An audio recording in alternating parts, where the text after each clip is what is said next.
বিশ্ব জলবায়ু সম্মেলনের প্রথম পর্যায়ে স্বল্পোন্নত ও ক্ষতিগ্রস্ত দেশগুলোর পক্ষ থেকে দেয়া প্রস্তাবনার উপর আলোচনা শেষে এখন চলছে তহবিল গঠন ও অর্থায়ন বিষয়ে আলোচনা পর্যালোচনা।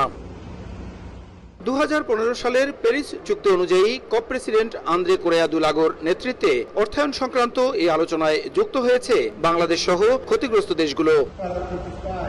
অভিযোজন প্রক্রিয়ায় এ পর্যন্ত প্রতিশ্রুতির মাত্র 3% অর্থ পাওয়া গেলেও লস অ্যান্ড ড্যামেজে এখনো পর্যন্ত বাংলাদেশে কোনো অর্থ আসেনি জানিয়ে জলবায়ু বিশেষজ্ঞরা বলেন, উভয় ক্ষেত্রে সমপরিমাণ অর্থায়নের দাবিতে সোচ্চার বাংলাদেশ সহ এসব দেশের প্রতিনিধিরা। শুরুতে আশাহত হলেও শক্ত দর কষাকষির ফলে কপ প্রেসিডেন্টের নেতৃত্বে অর্থায়ন বিষয়ে ইতিবাচক সিদ্ধান্ত আসতে পারে বলে জানান তারা। For the very first time তারা ফান্ডিং রিকোয়েস্টের একটা লঞ্চ করেছে, fund for responding loss and damage. তারা 5 to 20 মিলিয়ন ইউএসডির ফান্ডিং রিকোয়েস্ট করতে পারবো ডেভেলপিং কান্ট্রি।